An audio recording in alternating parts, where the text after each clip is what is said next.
साथीहरू, सफल परीक्षा सारथी युट्युब च्यानलमा यहाँहरूलाई हार्दिक स्वागत छ। आज हामीले शिक्षा ऐन सम्बन्धी वस्तुगत प्रश्नोत्तरको श्रृङ्खला लिएर यहाँहरूमाझ उपस्थित भएका छौँ। आउनु सुरु गरौँ आजको यो श्रृङ्खला।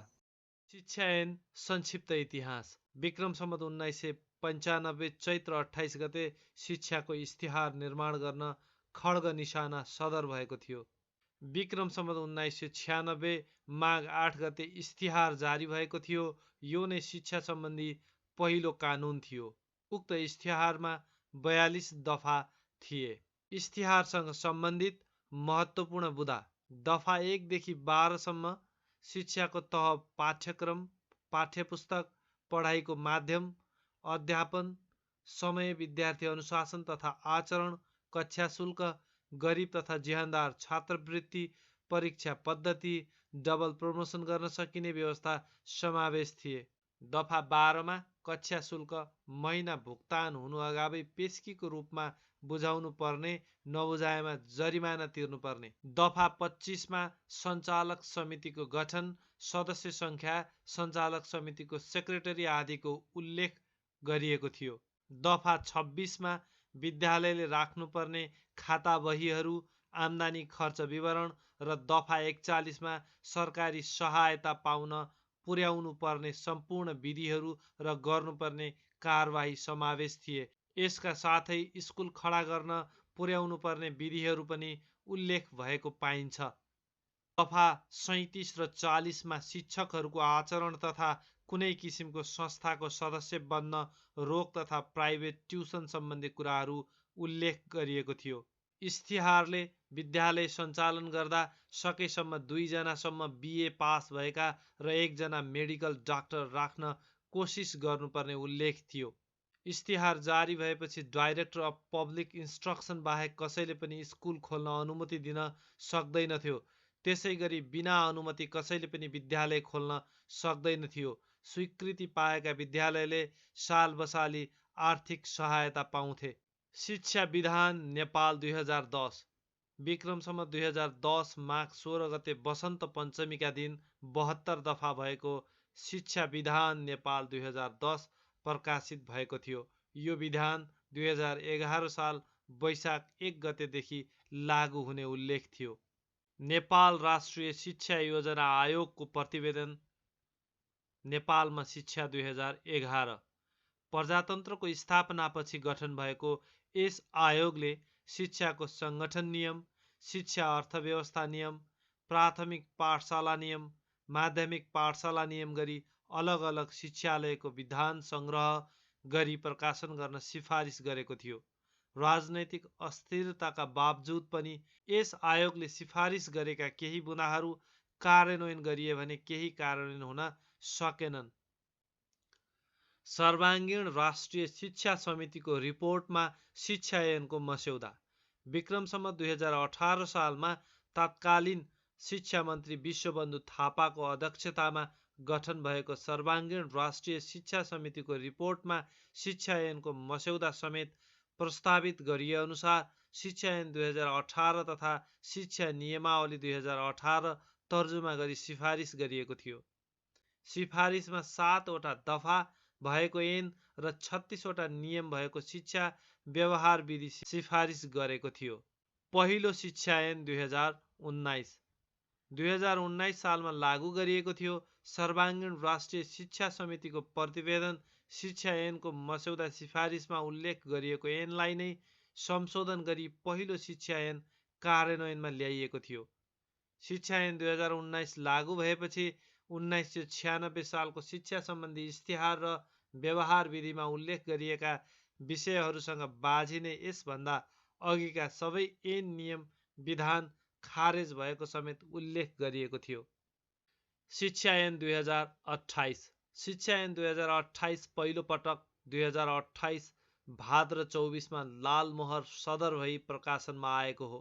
विक्रम सम्वत 2028 सालमा लागू गरिएको राष्ट्रिय शिक्षा पद्धतिको योजना राशि पयोले निर्दलीय पञ्चायती व्यवस्था अनुकूलको शैक्षिक जनशक्ति उत्पादन गर्ने उद्देश्य लिएको थियो।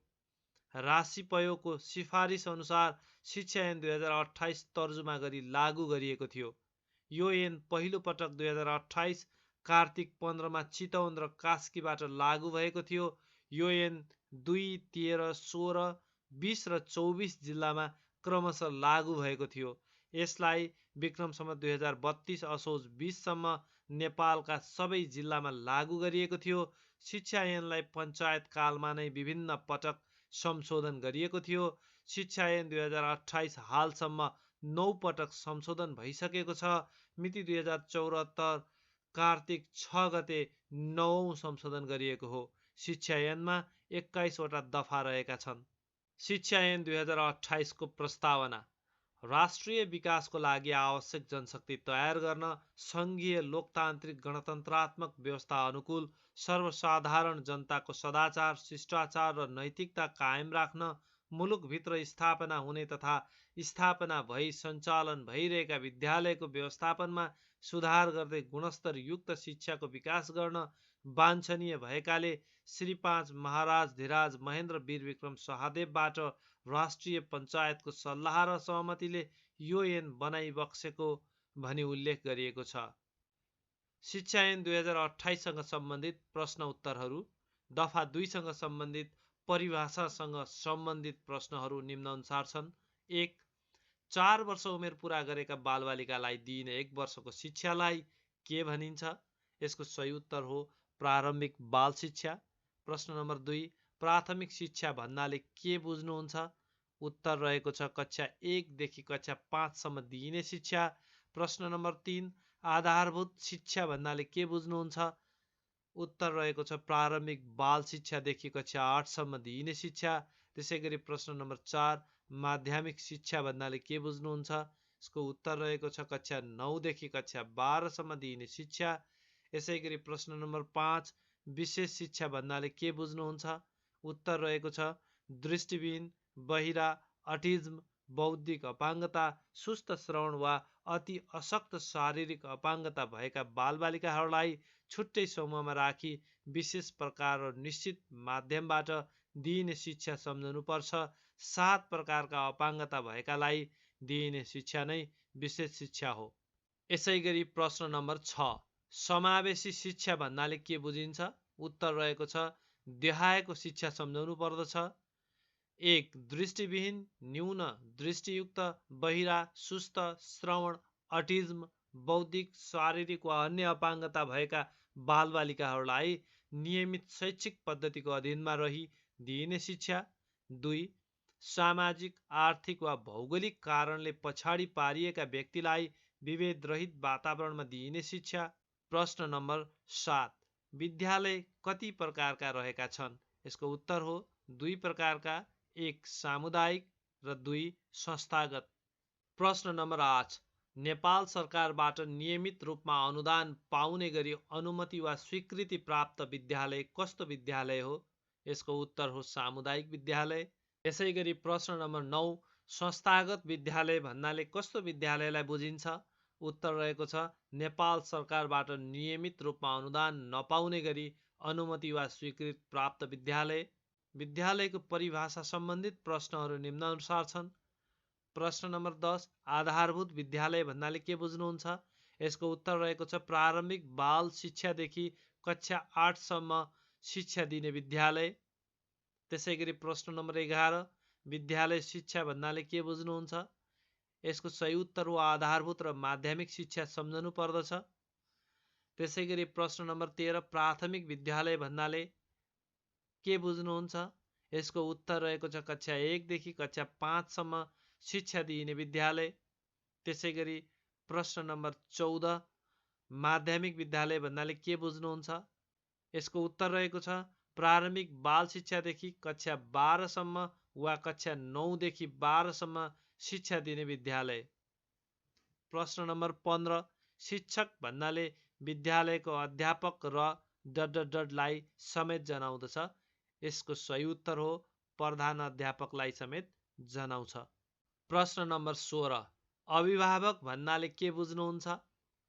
उत्तर रहेको छ विद्यालयमा अध्ययनरत विद्यार्थीको अभिभावक भनी विद्यालयको अभिलेखमा जनिएको व्यक्ति सम्झनुपर्छ र सो शब्दले दफा 12 को प्रयोजनको लागि विद्यार्थीको बाबु, आमा, बाजे वा बजै र त्यस्ता अभिभावक नभएका विद्यार्थीको हकमा त्यस्तो विद्यार्थीलाई संरक्षकत्व प्रदान गर्ने व्यक्तिलाई समेत जनाउँछ। प्रश्न नम्बर 17 माध्यमिक शिक्षा उत्तीर्ण परीक्षा स्कुल लिभिङ सर्टिफिकेट एक्जामिनेसन भन्नाले के बुझ्नुहुन्छ? यसको सही उत्तर रहेको छ माध्यमिक शिक्षाको अन्त्यमा हुने परीक्षा सम्झनुपर्छ, अर्थात् कक्षा 12 को अन्तको सार्वजनिक परीक्षालाई नै हामीहरूले माध्यमिक शिक्षा उत्तीर्ण परीक्षा भनेर बुझ्नुपर्छ। यसैगरी प्रश्न नम्बर 18 आधारभूत शिक्षा उत्तीर्ण परीक्षा भन्नाले के बुझ्नुहुन्छ? यसको सही उत्तर रहेको छ आधारभूत तहको अन्त्यमा हुने परीक्षा सम्झनुपर्छ, अर्थात् कक्षा 8 को अन्त्यमा लिइने सार्वजनिक परीक्षालाई आधारभूत तहको परीक्षा सम्झनुपर्छ। यसैगरी प्रश्न नम्बर 19 अनुमति भन्नाले के बुझिन्छ? यसको सही उत्तर रहेको छ अस्थायी स्वीकृतिलाई अनुमति भन्ने बुझिन्छ। त्यसैगरी प्रश्न नम्बर 20 स्वीकृति भन्नाले के बुझिन्छ? यसको सही उत्तर हो स्थायी स्वीकृति। प्रश्न नम्बर 21 आवासीय विद्यालय भन्नाले के बुझिन्छ? यसको सही उत्तर हो नेपाल सरकारबाट आवासीय विद्यालयको रूपमा स्वीकृति प्रदान गरिएको विद्यालय। त्यसैगरी प्रश्न नम्बर 22 शैक्षिक गुठी कति प्रकारका रहेका छन्? यसको सही उत्तर हो 2 प्रकारका। शैक्षिक गुठीलाई सार्वजनिक गुठी र निजी गुठी गरी 2 भागमा बाँडिएको छ। यसैगरी प्रश्न नम्बर 23 शिक्षा ऐन अनुसार स्थायी आवासीय अनुमति भन्नाले केलाई जनाउँदछ?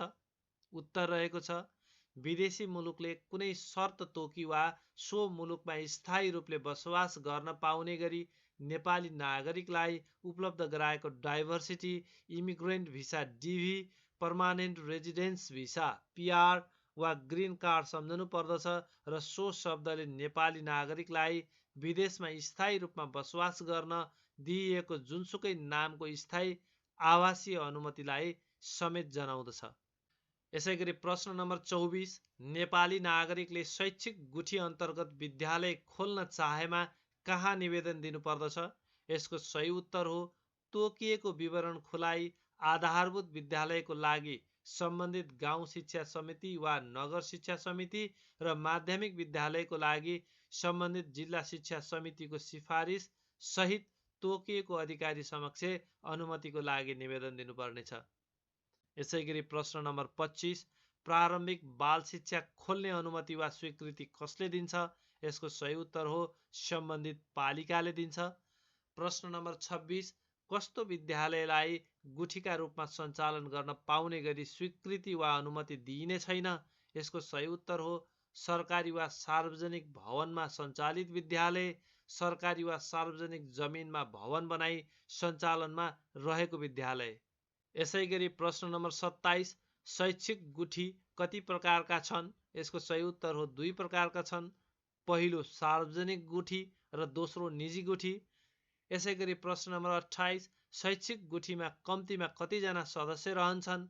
यसको सही उत्तर हो सार्वजनिक गुठीमा 5 जना तथा निजी गुठीमा 3 जना सदस्य रहन्छन्।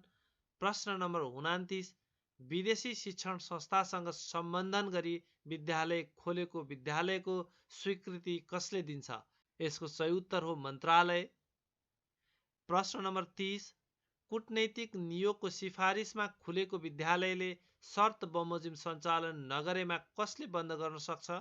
यसको सही उत्तर हो शिक्षा मन्त्रालयले। प्रश्न नम्बर 31 माध्यमिक शिक्षा परीक्षा सञ्चालन गर्न गठित बोर्ड कुन हो? यसको सही उत्तर हो राष्ट्रिय परीक्षा बोर्ड। राष्ट्रिय परीक्षा बोर्डको अध्यक्ष को हुन्छ? यसको सही उत्तर हो नेपाल सरकारले नियुक्त गरेको व्यक्ति। त्यसैगरी प्रश्न नम्बर 33 राष्ट्रिय परीक्षा बोर्डको अध्यक्षको योग्यता के हो? यसको सही उत्तर हो मान्यता प्राप्त विश्वविद्यालयबाट कम्तीमा स्नातकोत्तर उपाधि हासिल गरेको र शिक्षा तथा परीक्षा सम्बन्धी क्षेत्रमा कम्तीमा 12 वर्षको अनुभव प्राप्त व्यक्तिहरूमध्येबाट नेपाल सरकारले नियुक्त गरेको व्यक्ति। प्रश्न नम्बर 34 राष्ट्रिय परीक्षा बोर्डमा अध्यक्ष सहित कतिजना सदस्य रहन्छन्? यसको सही उत्तर हो 13 जना सदस्य रहन्छन्। राष्ट्रिय परीक्षा बोर्डको सदस्य सचिव को रहने व्यवस्था छ? यसको सही उत्तर हो नेपाल शिक्षा सेवाको राजपत्राङ्कित प्रथम श्रेणीको अधिकृत वा बोर्डको वरिष्ठ कर्मचारीहरू मध्येबाट मन्त्रालयले तोकेको कर्मचारी। प्रश्न नम्बर 36। राष्ट्रिय परीक्षा बोर्डको अध्यक्ष नियुक्तिका लागि सिफारिसमा को रहने व्यवस्था छ? यसको सही उत्तर हो लोकसेवा आयोगको अध्यक्षको अध्यक्षतामा ख्यातिप्राप्त शिक्षाविदहरू मध्येबाट कम्तीमा 1 जना महिला सहित मन्त्रालयले मनोनयन गरेका 2 जना सदस्य। प्रश्न नम्बर 37। राष्ट्रिय परीक्षा बोर्डको अध्यक्षको नियुक्ति कसले गर्छ? यसको सही उत्तर हो नेपाल सरकार। प्रश्न नम्बर 38। राष्ट्रिय परीक्षा बोर्डको अध्यक्ष तथा मनोनित सदस्यको पदावधि कति हुन्छ? यसको सही उत्तर हो 4 वर्ष। प्रश्न नम्बर 39। राष्ट्रिय परीक्षा बोर्डको अध्यक्षलाई कसले हटाउन सक्दछ? यसको सही उत्तर हो नेपाल सरकार। प्रश्न नम्बर 40। राष्ट्रिय परीक्षा बोर्ड कस्तो संस्था हो? यसको सही उत्तर हो राष्ट्रिय परीक्षा बोर्ड अविच्छिन्न उत्तराधिकारवाला एक स्वशासित र सङ्गठित संस्था हो। प्रश्न नम्बर 41। कसले स्वीकृत गरेको नीतिको अधीनमा रहेर बोर्डको नीति निर्धारण गरी कार्यान्वयन गराउने काम राष्ट्रिय परीक्षा बोर्डले गर्छ? यसको सही उत्तर हो शिक्षा मन्त्रालय। त्यसैगरी प्रश्न नम्बर 42। राष्ट्रिय परीक्षा बोर्डको अध्यक्ष र सदस्य सचिव कस्तो खालको पदाधिकारी हुन्? यसको सही उत्तर हो पूर्णकालीन काम गर्ने पदाधिकारी। प्रश्न नम्बर 43। राष्ट्रिय परीक्षा बोर्डका पदाधिकारीले बोर्डको बैठकमा भाग लिए बापत कुनै पारिश्रमिक लिन पाउँछन् कि पाउँदैनन्? यसको सही उत्तर हो अर्थ मन्त्रालयको सहमतिमा मन्त्रालयले तोके बमोजिमको बैठक भत्ता लिन पाउनेछन्। प्रश्न नम्बर 44। राष्ट्रिय परीक्षा बोर्डको कोषमा कस्तो रकम रहने व्यवस्था छ? उत्तर रहेको छ क नेपाल सरकारबाट प्राप्त रकम, ख विद्यार्थीबाट लिइने शुल्कबाट प्राप्त रकम, ग विदेशी व्यक्ति सरकार सङ्घ वा संस्थाबाट अनुदान वा ऋण स्वरूप प्राप्त रकम, घ स्वदेशी व्यक्ति संस्था वा निकायबाट प्राप्त रकम, ङ अन्य स्रोतबाट प्राप्त रकम। प्रश्न नम्बर 45। राष्ट्रिय परीक्षा बोर्डको लेखा परीक्षण कसले गर्दछ? यसको सही उत्तर हो महालेखा परीक्षकबाट। प्रश्न नम्बर 46। राष्ट्रिय परीक्षा बोर्डलाई कसले निर्देशन दिन सक्छ? यसको सही उत्तर हो मन्त्रालय अर्थात् शिक्षा मन्त्रालय। प्रश्न नम्बर 47। राष्ट्रिय परीक्षा बोर्डको कार्यालय कहाँ रहने व्यवस्था छ? यसको सही उत्तर हो काठमाडौँ उपत्यका। त्यसैगरी प्रश्न नम्बर 48। माध्यमिक शिक्षा कक्षा 10 र 12 को परीक्षा कसले सञ्चालन गर्छ? यसको सही उत्तर हो राष्ट्रिय परीक्षा बोर्डले। प्रश्न नम्बर 49। राष्ट्रिय परीक्षा बोर्डले नेपाल सरकारसँग सम्पर्क राख्दा को मार्फत राख्नुपर्छ? यसको सही उत्तर हो शिक्षा मन्त्रालय। प्रश्न नम्बर 50। माध्यमिक शिक्षा उत्तीर्ण परीक्षाको मान्यता के सरह मानिन्छ? यसको उत्तर रहेको छ प्रवीणता प्रमाणपत्र तह वा उच्च माध्यमिक तह उत्तीर्ण गरे सरह। प्रश्न नम्बर 51। माध्यमिक शिक्षा कति प्रकारका हुने व्यवस्था छ? यसको उत्तर हो साधारण, संस्कृत र प्राविधिक तथा व्यावसायिक माध्यमिक शिक्षा गरी 3 प्रकारका। प्रश्न नम्बर 52। कुनै विद्यालयले विशेष शिक्षा, समावेशी शिक्षा, अनौपचारिक शिक्षा, निरन्तर शिक्षा, दूर शिक्षा तथा खुला शिक्षा सञ्चालन गर्न चाहेमा कसले स्वीकृति दिन्छ? यसको सही उत्तर हो शिक्षा मन्त्रालयले। प्रश्न नम्बर 53। कस्तो अवस्थामा मूल्याङ्कन प्रणालीमा फरक व्यवस्था गर्न सकिनेछ? यसको सही उत्तर हो दृष्टिविहीन, न्यून दृष्टियुक्त, पूर्ण दृष्टिविहीन, बहिरा, सुस्त श्रवण, अटिज्म, बौद्धिक अपाङ्गता तथा श्रवण दृष्टिविहीन भएका बालबालिकाको लागि पाठ्यक्रम, पाठ्यपुस्तक र शिक्षण सिकाइ र मूल्याङ्कन प्रणालीमा फरक व्यवस्था गर्न सकिनेछ। प्रश्न नम्बर 54। दूर शिक्षा, विशेष शिक्षा र समावेशी शिक्षाको सञ्चालन के सरह हुनेछ? यसको सही उत्तर हो साधारण शिक्षा सरह हुनेछ। प्रश्न नम्बर 55। विद्यालय शिक्षाको माध्यम भाषा कुन हो? यसको सही उत्तर हो क विद्यालयमा शिक्षाको माध्यम नेपाली भाषा, अङ्ग्रेजी भाषा वा दुवै भाषा हुनेछ।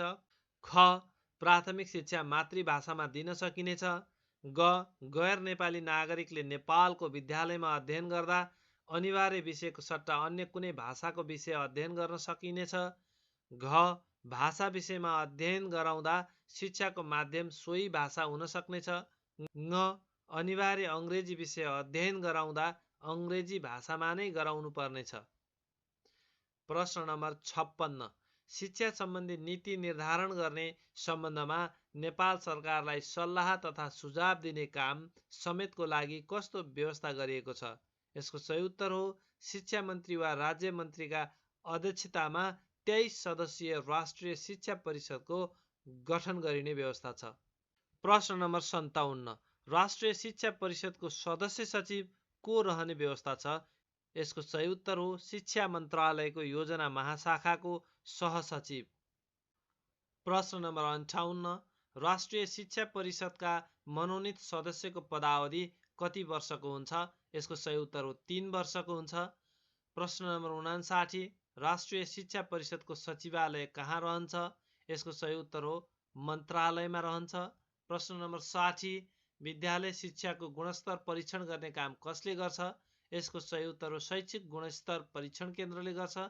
प्रश्न नम्बर 61 शैक्षिक गुणस्तर परीक्षण केन्द्रको प्रमुखको रूपमा को रहने व्यवस्था छ?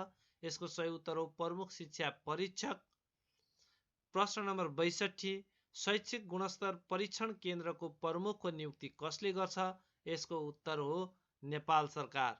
प्रश्न नम्बर 63 प्रमुख शिक्षा परीक्षकको नियुक्तिको लागि सिफारिस गर्न कसको अध्यक्षतामा समिति गठन हुन्छ? यसको सही उत्तर हो लोकसेवा आयोगको अध्यक्षको अध्यक्षतामा राष्ट्रिय योजना आयोगका शिक्षा हेर्ने सदस्य र मन्त्रालयको सचिव रहेको 3 सदस्यीय एक समिति रहनेछ। यसैगरी प्रश्न नम्बर 64 कस्तो व्यक्ति शैक्षिक गुणस्तर परीक्षण केन्द्रको प्रमुख परीक्षक पदमा नियुक्तिका लागि सिफारिस गरिन्छ?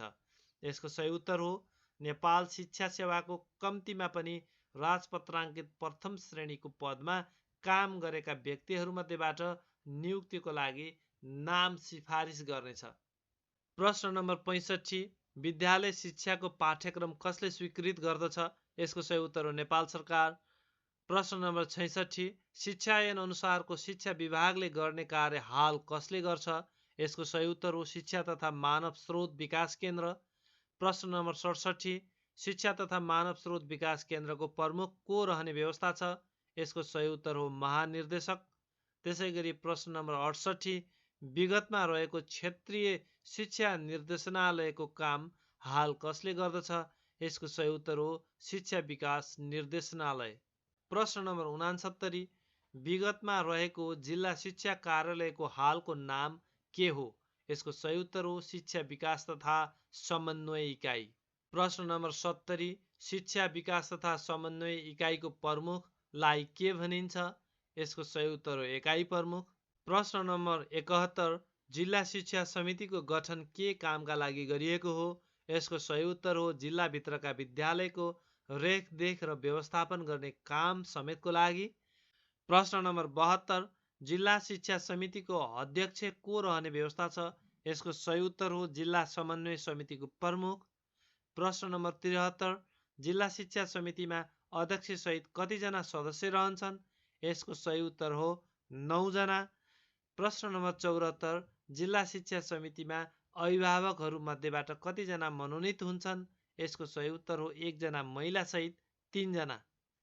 प्रश्न नम्बर 75 सामुदायिक विद्यालयबाट जिल्ला शिक्षा समितिमा मनोनित हुने व्यवस्थापन समितिका अध्यक्षको मनोनयन कसले गर्छ? यसको सही उत्तर हो जिल्ला शिक्षा समितिले गर्दछ। प्रश्न नम्बर 76 संस्थागत विद्यालयका अध्यक्षहरूबाट मनोनित हुने अध्यक्षको मनोनयन कसले गर्दछ? यसको सही उत्तर हो जिल्ला शिक्षा अधिकारी हालको एकाइ प्रमुखले गर्दछ। प्रश्न नम्बर 77 जिल्ला शिक्षा समितिको सदस्य सचिव को हुन्छ? यसको सही उत्तर हो शिक्षा विकास तथा समन्वय एकाइको प्रमुख। यसैगरी प्रश्न नम्बर 78 जिल्ला शिक्षा समितिका मनोनित सदस्यको पदावधि कति हुने व्यवस्था छ? यसको सही उत्तर हो 2 वर्ष।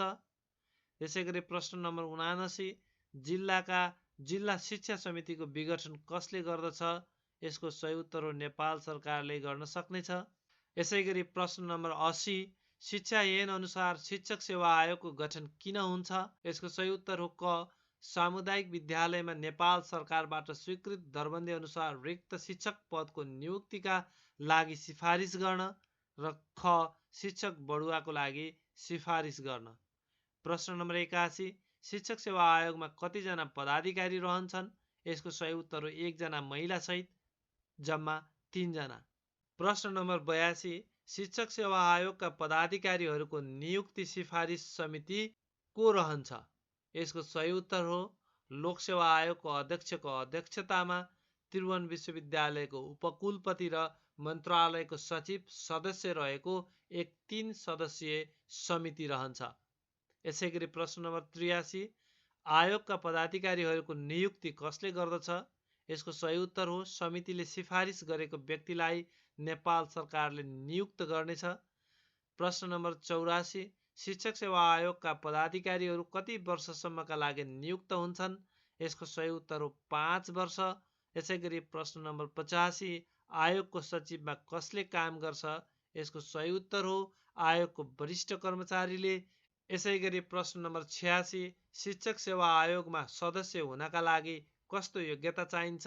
यसको सही उत्तर हो क नेपाली नागरिक, ख स्नातकोत्तर उपाधि प्राप्त गरेको, ग नियुक्त हुनुभन्दा कम्तीमा 2 वर्ष अगाडिदेखि नै कुनै राजनैतिक दलको सदस्य नरहेको, घ 40 वर्ष उमेर पुरा भएको, ङ अध्यक्षको लागि नेपाल सरकारको विशिष्ट श्रेणीको अनुभव प्राप्त गरेको र घ सदस्यको लागि कानुन, शिक्षा वा प्रशासनको क्षेत्रमा कम्तीमा 15 वर्ष काम गरेको। यसैगरी प्रश्न नम्बर 87 शिक्षक सेवा आयोगको परीक्षा उम्मेदवार छनौटका आधारहरू के हुन्? यसको सही उत्तर हो 1 खुला प्रतियोगितात्मक लिखित परीक्षा, 2 अन्तर्वार्ता र 3 प्रयोगात्मक परीक्षा। प्रश्न नम्बर 88 शिक्षक सेवा आयोगको वार्षिक प्रतिवेदन कहाँ पेश गरिन्छ? यसको सही उत्तर हो नेपाल सरकार समक्ष। प्रश्न नम्बर 89 गाउँ शिक्षा वा नगर शिक्षा समितिको गठन किन गरिन्छ? यसको सही उत्तर हो गाउँपालिका वा नगरपालिका क्षेत्रभित्र सञ्चालन हुने विद्यालयको व्यवस्थापन, रेखदेख र समन्वय गर्ने कामको लागि। प्रश्न नम्बर 90 गाउँ शिक्षा वा नगर शिक्षा समितिको अध्यक्ष को रहन्छ? यसको सही उत्तर हो गाउँपालिकाको अध्यक्ष वा नगरपालिकाको प्रमुख वा सो काम गर्न तोकिएको व्यक्ति। प्रश्न नम्बर 91 गाउँ शिक्षा वा नगर शिक्षा समितिमा कतिजना सदस्य रहन्छन्? यसको सही उत्तर हो 11 जना। प्रश्न नम्बर 92 गाउँ शिक्षा समितिमा कम्तीमा कतिजना महिला र कतिजना दलित सदस्य रहन्छन्? यसको सही उत्तर हो कम्तीमा 4 जना महिला र 1 जना दलित। प्रश्न नम्बर 93 गाउँ शिक्षा समितिमा मनोनित हुने सम्बन्धित पालिकाका व्यवस्थापन समितिका अध्यक्ष मध्येबाट मनोनित हुने सदस्यलाई कसले मनोनित गर्छ? यसको सही उत्तर हो जिल्ला शिक्षा समिति। प्रश्न नम्बर 94 सम्बन्धित पालिका क्षेत्रभित्रका सामुदायिक तथा संस्थागत विद्यालयका प्रमध्येबाट कतिजना गाउँ शिक्षा समितिमा मनोनित हुने व्यवस्था छ? यसको सही उत्तर हो कम्तीमा 1 जना महिला सहित 2 जना सदस्य। प्रश्न नम्बर 95 अपाङ्गता सम्बन्धी शिक्षण संस्थाबाट गाउँ वा नगर शिक्षा समितिमा कतिजनाको प्रतिनिधित्व हुन्छ? यसको सही उत्तर हो 1 जना। प्रश्न नम्बर 96 गाउँ वा नगर शिक्षा समितिको बैठकमा कसलाई पर्यवेक्षकका रूपमा आमन्त्रण गरिन्छ? यसको सही उत्तर हो पालिका क्षेत्रभित्रका विद्यालयका र नेपाल शिक्षक महासङ्घको प्रतिनिधि। प्रश्न नम्बर 97 गाउँ वा नगर शिक्षा समितिमा मनोनित सदस्यको पदावधि कति हुन्छ? यसको सही उत्तर हो 2 वर्ष। प्रश्न नम्बर 98 घुम्ती विद्यालय कस्तो ठाउँमा सञ्चालन गर्न सकिनेछ? यसको सही उत्तर हो विकट हिमाली क्षेत्रमा तोकिए बमोजिम। प्रश्न नम्बर 99 सामुदायिक सिकाइ केन्द्र कसले सञ्चालन गर्न सक्नेछ? यसको सही उत्तर हो नेपाल सरकार। प्रश्न नम्बर 100 कुन काम गर्न सामुदायिक सिकाइ केन्द्र सञ्चालन गर्न सकिन्छ? यसको सही उत्तर हो समुदायमा साक्षरता, सिप विकास र निरन्तर सिकाइ समेतको काम गर्न। प्रश्न नम्बर 101 सामुदायिक विद्यालयको व्यवस्थापन जिम्मा लिन चाहेमा कसले जिम्मा लिन सक्दछ? यसको सही उत्तर हो स्थानीय तह र व्यवस्थापन समितिले। त्यसैगरी प्रश्न नम्बर 102 स्थानीय तह र व्यवस्थापन समितिले जिम्मा लिएका विद्यालयका शिक्षकको सेवा शर्त कस्तो रहनेछ? यसको सही उत्तर हो नेपाल सरकारबाट स्वीकृत दरबन्दीमा नियुक्त भएका शिक्षकको सेवा शर्त र सुविधा अन्य सामुदायिक विद्यालयका शिक्षक सरह हुनेछ। प्रश्न नम्बर 103 कस्तो कस्तो प्रकारको विद्यालयलाई साझेदारीमा सञ्चालन गर्न सकिनेछ? यसको सही उत्तर हो 1. सामुदायिक विद्यालय र सार्वजनिक शैक्षिक गुठी अन्तर्गत सञ्चालित विद्यालय। 2. एक भन्दा बढी सार्वजनिक शैक्षिक गुठी अन्तर्गत सञ्चालित विद्यालयहरू बीच साझेदारीमा विद्यालय सञ्चालन गराउन सक्नेछ। प्रश्न नम्बर 104 विद्यालय व्यवस्थापन समितिको अध्यक्ष को रहन्छ? यसको सही उत्तर हो विद्यालयका शिक्षक प्रतिनिधि र विद्यालयका प्रधानाध्यापक बाहेक अन्य सदस्यले छानेको व्यक्ति। प्रश्न नम्बर 105 विद्यालय व्यवस्थापन समितिको सदस्य सचिव को रहन्छ? यसको सही उत्तर हो विद्यालयको प्रधानाध्यापक। प्रश्न नम्बर 106 सामुदायिक विद्यालयको व्यवस्थापन समितिमा कम्तीमा कति रकम वा जिन्सी सहयोग गर्ने व्यक्तिलाई व्यवस्थापन समितिले मनोनित गर्न सक्छ? यसको सही उत्तर हो 10 लाख वा सो भन्दा बढी नगद वा जिन्सी। प्रश्न नम्बर 107 प्राविधिक र व्यावसायिक विषयमा अध्ययन वा तालिम गराइने माध्यमिक विद्यालयको व्यवस्थापन समितिमा कसको प्रतिनिधित्व हुन्छ? यसको सही उत्तर हो जिल्ला स्तरका उद्योग तथा वाणिज्य महासंघका 2 जना प्रतिनिधि सदस्य हुन्छन्। प्रश्न नम्बर 108 संस्थागत विद्यालयले कसले लागू गरेको पाठ्यक्रम अनिवार्य लागू गर्नुपर्दछ? यसको सही उत्तर हो नेपाल सरकारले लागू गरेको पाठ्यक्रम तथा पाठ्यपुस्तक। प्रश्न नम्बर 109 विद्यालय व्यवस्थापन समितिको विघटन कसले गर्न सक्छ? यसको सही उत्तर हो जिल्ला शिक्षा समिति। त्यसैगरी प्रश्न नम्बर 110 शिक्षा ऐनको कुन संशोधनबाट ग्रामीण विकास कोषलाई शिक्षा विकास कोष बनाइएको हो? यसको सही उत्तर हो 8औं संशोधन। त्यसैगरी प्रश्न नम्बर 111 शिक्षा विकास कोषको काम कुन हो? यसको सही उत्तर हो सामुदायिक विद्यालयको भौतिक पूर्वाधार विकासमा सहयोग पुर्याउन तथा त्यस्ता विद्यालयमा शैक्षिक गुणस्तर अभिवृद्धि गर्नु। प्रश्न नम्बर 112 विकास कोषको अध्यक्ष र सदस्य सचिव को रहन्छ? यसको सही उत्तर हो शिक्षा मन्त्रालयको सचिव र मन्त्रालयको आधारभूत शिक्षा शाखाको प्रमुख। प्रश्न नम्बर 113 जिल्ला शिक्षा समितिलाई कसले निर्देशन दिन सक्नेछ? यसको सही उत्तर हो नेपाल सरकार। प्रश्न नम्बर 114 कुनै विद्यालय सार्ने, गाभ्ने, नाम परिवर्तन गर्ने वा बन्द गर्ने कसको अधिकार हो? यसको सही उत्तर हो नेपाल सरकार। प्रश्न नम्बर 115 कुनै सामुदायिक विद्यालयको अनुमति वा स्वीकृति रद्द गरिएको वा गाभिएको र त्यो सम्पत्ति नेपाल सरकारले अन्य विद्यालयको काममा प्रयोगमा नआउने भएमा कहाँ जम्मा हुन्छ? यसको सही उत्तर हो प्रचलित कानुन बमोजिम बेचबिखन गरी प्राप्त भएको रकम सम्बन्धित जिल्ला शिक्षा कोषमा जम्मा गर्नुपर्नेछ। प्रश्न नम्बर 116 संस्थागत विद्यालयले कुनै व्यक्ति वा सङ्घ संस्थासँग दान दातव्यको रूपमा कुनै किसिमको चल अचल सम्पत्ति प्राप्त गर्नु अघि कसको स्वीकृति लिनुपर्दछ? यसको सही उत्तर हो सम्बन्धित जिल्ला शिक्षा समितिको। प्रश्न नम्बर 117 संस्थागत विद्यालयले कुनै विदेशी व्यक्ति वा सङ्घ संस्थाबाट चल अचल सम्पत्ति प्राप्त गर्नु अघि कोबाट स्वीकृति लिनुपर्दछ? यसको सही उत्तर हो नेपाल सरकारको पूर्व स्वीकृति लिनुपर्नेछ। प्रश्न नम्बर 118 नेपाल शिक्षक युनियनबाट नेपाल शिक्षक महासंघमा कहिले रूपान्तरण गरिएको हो? यसको सही उत्तर हो शिक्षा ऐनको 8औं संशोधन 2073 बाट। प्रश्न नम्बर 119 शिक्षक महासंघको स्थापना किन भएको हो? यसको सही उत्तर हो सामुदायिक विद्यालयका शिक्षकहरूको पेशागत हक हितको सम्बन्धमा कार्य गर्न। प्रश्न नम्बर 120 बिना सूचना लगातार कति दिनभन्दा बढी समय विद्यालयमा अनुपस्थित रहेमा शिक्षक वा कर्मचारीलाई पदबाट हटाउन सकिनेछ? यसको सही उत्तर हो 15 दिन। प्रश्न नम्बर 121 प्रत्येक विद्यालयमा नियमित अध्ययन गर्ने विद्यार्थी संख्या र विषयका आधारमा तोकिए बमोजिम विद्यार्थी तथा शिक्षकको अनुपात कायम गराउने जिम्मेवारी ऐन अनुसार कसको हो? यसको सही उत्तर हो जिल्ला शिक्षा समिति। प्रश्न नम्बर 122 शिक्षकको सरुवा गर्ने अधिकार कसको हो? यसको सही उत्तर हो पहिला व्यवस्था भएको जिल्ला शिक्षा अधिकारी तथा हालको इकाइ प्रमुख। प्रश्न नम्बर 123 झापा जिल्लाको शिक्षकलाई दार्चुला जिल्लामा सरुवा कसले गर्न सक्छ? अर्थात् अन्तर जिल्ला सरुवाको जिम्मेवारी कसको हो? यसको सही उत्तर हो शिक्षा तथा मानव स्रोत विकास केन्द्र। यस सम्बन्धी व्यवस्था शिक्षा ऐनको दफा 16 को ज को 3 मा रहेको छ। प्रश्न नम्बर 124 प्रश्नपत्रको गोपनीयता भङ्ग गरेमा कति रु र कति कैद जरिवाना गर्न सकिने व्यवस्था छ? यसको सही उत्तर हो कसुरको मात्रा हेरी 1 लाख वा 6 महिनासम्म कैद। प्रश्न नम्बर 125, प्रमुख जिल्ला अधिकारीले गरेको सजायको आदेश उपर कहाँ पुनरावेदन दिन पाइन्छ?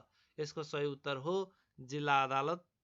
प्रश्न नम्बर 126, नियम बनाउने अधिकार शिक्षा ऐनको कति दफामा रहेको छ? यसको उत्तर हो दफा 19। प्रश्न नम्बर 127, शिक्षा ऐन 2025 कहिले खारेज गरिएको हो? यसको सही उत्तर हो 2028 साल भाद्र 24 गते। अब शिक्षा ऐन बुँदामा हेरौँ। आयोगबाट अध्यापन अनुमति पत्र नलिई कसैले पनि शिक्षक पदको लागि उम्मेदवारी हुन पाउने छैन। अध्यापन अनुमति पत्र सम्बन्धी व्यवस्था शिक्षा ऐनको 7औं संशोधनबाट थप गरिएको हो। अस्थायी अध्यापन अनुमति पत्रको लागि लिइने परीक्षामा उम्मेदवार हुन सक्ने विज्ञान, कम्प्युटर विज्ञान, इन्जिनियरिङ, गणित, अङ्ग्रेजी, कार्यालय सञ्चालन तथा लेखा, कानुन, कृषि तथा पशु विज्ञान विषयमा कम्तीमा स्नातक उपाधि हासिल गरेका व्यक्ति त्यस्तो विषयको लागि अस्थायी अध्यापन अनुमति पत्रको लागि लिइने परीक्षामा उम्मेदवार हुन सक्नेछन्। यस्तो अध्यापन अनुमति पत्रको अवधि 5 वर्षको हुनेछ। शिक्षक काउन्सिलको व्यवस्था। अध्यापन अनुमति पत्र सम्बन्धी विषयमा आयोगलाई सुझाव दिने प्रयोजनको लागि नेपाल शिक्षक महासङ्घबाट सिफारिस भएका विशेषज्ञ समेत रहने गरी तोकिए बमोजिमको एक शिक्षक काउन्सिल रहनेछ। स्थानीय तह वा व्यवस्थापन समितिले व्यवस्थापन जिम्मा लिएको विद्यालयमा त्यस्तो विद्यालयले बेहोर्ने गरी थप शिक्षक नियुक्ति गर्न सकिनेछ। दफा 12 मा विद्यालय व्यवस्थापन समिति व्यवस्था रहेको छ, जहाँ अभिभावकले आफूहरूमध्येबाट छानी पठाएका 2 जना महिलासहित 4 जना सदस्य रहन्छन्। विद्यालय रहेको पालिकाका सम्बन्धित वडाको वडाध्यक्ष वा वडा समितिका सदस्यहरूमध्येबाट सो वडा समितिले मनोनयन गरेको 1 जना सदस्य हुनेछन्। विद्यालयका संस्थापक स्थानीय बुद्धिजीवी शिक्षाप्रेमी विद्यालयलाई निरन्तर 10 वर्षदेखि सहयोग गर्ने वा विद्यालयलाई 10 लाख वा सोभन्दा बढी नगद वा जिन्सी सहयोग गरेका व्यक्तिहरूमध्येबाट विद्यालय व्यवस्थापन समितिले मनोनित गरेको 1 जना महिला सहित 2 जना सदस्य रहनेछन्। विद्यालयका शिक्षकले आफूहरूमध्येबाट छानी पठाएको 1 जना सदस्य रहनेछन्। त्यसैगरी विद्यालयका प्रधानाध्यापक सदस्य सचिव रहने व्यवस्था छ। विशेष शिक्षा सञ्चालन गर्ने विद्यालयको व्यवस्थापन समितिमा कम्तीमा 50% सदस्यहरू अपाङ्गता भएका व्यक्तिको अभिभावक सदस्य रहनेछन्। समावेशी शिक्षा वा स्रोत कक्षा सञ्चालन गर्ने विद्यालयको व्यवस्थापन समितिमा कम्तीमा 1 जना अपाङ्गता भएका व्यक्ति सदस्य रहनेछन्। सम्बन्धित विद्यालय निरीक्षक र स्रोत व्यक्तिलाई विद्यालय व्यवस्थापन समितिको बैठकमा पर्यवेक्षकको रूपमा भाग लिन आमन्त्रण गर्नेछ। नोट: स्रोत व्यक्ति खारेज भइसकेको छ र विद्यालय निरीक्षक पनि क्रियाशील नरहेको अवस्था छ। पालिका शिक्षा अधिकृतले यसको काम गर्दछन्। संस्थागत विद्यालय व्यवस्थापन समिति 7 सदस्यीय हुने व्यवस्था छ। संस्थागत विद्यालयको अध्यक्ष एकाइ प्रमुखले मनोनित गरेको 1 जना हुनेछन्। अभिभावकहरूमध्येबाट 1 जना महिला समेत गरी विद्यालय व्यवस्थापन समितिले मनोनित गरेको 2 जना सदस्य रहनेछन्। स्थानीय शिक्षा प्रेमी वा समाजसेवीहरूमध्येबाट सम्बन्धित पालिकाले मनोनित गरेको 1 जना सदस्य, सम्बन्धित क्षेत्रको विद्यालय निरीक्षक सदस्य, सम्बन्धित विद्यालयको शिक्षकहरूमध्ये आफूबाट छानी पठाएको 1 जना सदस्य, विद्यालयको प्रधानाध्यापक सदस्य सचिव। सामुदायिक र संस्थागत विद्यालयका छानिएका वा मनोनित अध्यक्ष वा सदस्यको पदावधि 3 वर्षको हुन्छ। संस्थागत विद्यालयले पनि आयोगबाट अध्यापन अनुमति पत्र लिई प्रचलित कानुन बमोजिम शिक्षक पदको लागि उम्मेदवार हुन योग्यता पूरा गरेका व्यक्तिलाई शिक्षक पदमा नियुक्ति गर्नुपर्ने हुन्छ। नेपाल सरकारले तोकिदिएको तलब स्केलमा नघटाई शिक्षकलाई तलब दिनुपर्छ। नेपाल सरकारले दिएका निर्देशनहरूको पालना गर्नुपर्दछ। दफा 13 मा जिल्ला शिक्षा कोष र दफा 13 क मा विद्यालय कोषको व्यवस्था रहनेछ। सामुदायिक विद्यालयको हक भोगमा रहेको सम्पत्ति सार्वजनिक सम्पत्ति मानिनेछ। अनुमति वा स्वीकृति रद्द गरिएको वा कुनै विद्यालयमा गाभिएको सामुदायिक विद्यालयको सम्पत्ति नेपाल सरकारले अन्य विद्यालयको काममा प्रयोगमा नआउने भएमा प्रचलित कानुन बमोजिम बेचबिखन गरी प्राप्त भएको रकम सम्बन्धित जिल्ला शिक्षा कोषमा जम्मा गर्नेछ। यसैगरी शैक्षिक गुठी अन्तर्गत सञ्चालित संस्थागत विद्यालयको सम्पत्ति सोही विद्यालयको नाममा रहनेछ। कुनै विद्यालय सार्वजनिक शैक्षिक गुठीको रूपमा सञ्चालन गरिएकोमा त्यस्तो विद्यालयको सम्पत्ति सार्वजनिक सम्पत्ति मानिनेछ र त्यस्तो सम्पत्तिको स्वरूप परिवर्तन गर्न पाइने छैन। सार्वजनिक गुठीको रूपमा सञ्चालित विद्यालयको सम्पत्ति कुनै कारणले शैक्षिक गुठी अन्तर्गत सञ्चालित विद्यालय बन्द भएमा त्यस्तो विद्यालयको नाममा रहेको सम्पत्तिमध्ये सार्वजनिक गुठीको रूपमा सञ्चालित विद्यालयको सम्पत्ति सार्वजनिक सम्पत्ति हुनेछ र त्यस्तो सम्पत्ति नेपाल सरकारले कुनै सामुदायिक विद्यालय वा शैक्षिक संस्थाको काममा प्रयोगमा ल्याउन सक्नेछ। निजी गुठी अन्तर्गत सञ्चालित विद्यालयको सम्पत्ति गुठीका सञ्चालकले आफ्नो लगानीको पुरै वा आफ्नो हिस्सा तोकिए बमोजिम उत्तराधिकारीलाई हस्तान्तरण गर्न सक्ने र हस्तान्तरण नगरेको भएमा त्यस्तो गुठीका तत्काल कायम रहेका गुठी सञ्चालक ट्रस्टीले तोके बमोजिमको विद्यालय वा शैक्षिक संस्थालाई दिन सक्नेछन्। कुनै निजी गुठी बन्द भएको र सञ्चालकले सो सम्पत्ति कुनै विद्यालय वा शैक्षिक संस्थालाई नदिएमा वा त्यस्ता गुठीका सञ्चालक नै नभएको अवस्थामा सो विद्यालयको नाममा रहेको सम्पत्ति नेपाल सरकारले कुनै सामुदायिक विद्यालय वा कुनै शैक्षिक संस्थालाई उपलब्ध गराउन सक्नेछ। कम्पनी अन्तर्गत सञ्चालित संस्थागत विद्यालयको सम्पत्ति सोही कम्पनीको नाममा रहनेछ। प्रचलित कानुनमा जुनसुकै कुरा लेखिएको भए तापनि सामुदायिक विद्यालय र शैक्षिक गुठीको रूपमा सञ्चालित संस्थागत विद्यालयको नाममा जुनसुकै लिखित पारित गर्दा रजिस्ट्रेसन दस्तुर लाग्ने छैन। विद्यालयको वर्गीकरण विद्यालयलाई तोकिएको आधारमा वर्गीकरण गरिनेछ। 1. शुल्क सम्बन्धी व्यवस्था नेपाल सरकारले निशुल्क शिक्षा घोषणा गरेको विद्यालय शिक्षाका लागि सामुदायिक विद्यालयले विद्यार्थीको नाममा कुनै किसिमको शुल्क लिन पाउने छैन। सबै बालबालिकालाई आधारभूत तहसम्मको शिक्षा अनिवार्य र निशुल्क तथा माध्यमिक तहसम्म निशुल्क शिक्षा प्रदान गर्नको लागि नेपाल सरकारले आवश्यक स्रोतको व्यवस्था गर्नेछ। दृष्टिविहीन बालबालिकाहरूलाई ब्रेल लिपि तथा बहिरा र स्वर वा बोलाइ सम्बन्धी अपाङ्गता भएका बालबालिकाहरूलाई साङ्केतिक भाषाको माध्यमबाट निशुल्क शिक्षा प्रदान गर्ने व्यवस्था गरिनेछ। यसैगरी भर्ना शुल्क विद्यालयले विद्यार्थीलाई कुनै कक्षामा भर्ना गर्दा एकपटक भर्ना शुल्क लिइसकेपछि पुनः सोही विद्यालयको अर्को कक्षामा भर्ना गर्नका लागि कुनै किसिमको शुल्क लिन पाइने छैन। यसैगरी विद्यालयले विद्यालयको भौतिक संरचना निर्माण गर्नको लागि विद्यार्थीसँग कुनै किसिमको शुल्क लिन पाउने छैन। संस्थागत विद्यालयको शुल्क संस्थागत विद्यालयले विद्यार्थीसँग लिन पाउने शुल्क तोकिएको अधिकारीबाट स्वीकृत गराई निर्धारण गर्नुपर्नेछ। यसरी शुल्क निर्धारण सम्बन्धमा स्वीकृति दिँदा तोकिएको अधिकारीले विद्यालयले उपलब्ध गराएको सुविधाको आधारमा दिनेछ। यसैन विपरीत शुल्क लिने विद्यालयलाई तोकिएको अधिकारीले 25,000 रुपियाँसम्म जरिवाना गर्न सक्नेछ। सामुदायिक विद्यालयका शिक्षकहरूको पेशागत हक हितको सम्बन्धमा कार्य गर्न एक शिक्षक युनियन रहनेछ। शिक्षक युनियन केन्द्रीय तथा जिल्ला स्तरमा गठन गर्न सकिनेछ। देहायका अवस्थामा शिक्षक वा कर्मचारीलाई पदबाट हटाइनेछ। सामुदायिक विद्यालयका शिक्षक वा कर्मचारीले कार्यालय समयमा अन्यत्र अध्यापन वा काम गरेमा वा अन्य कुनै व्यावसायिक क्रियाकलाप गरेमा।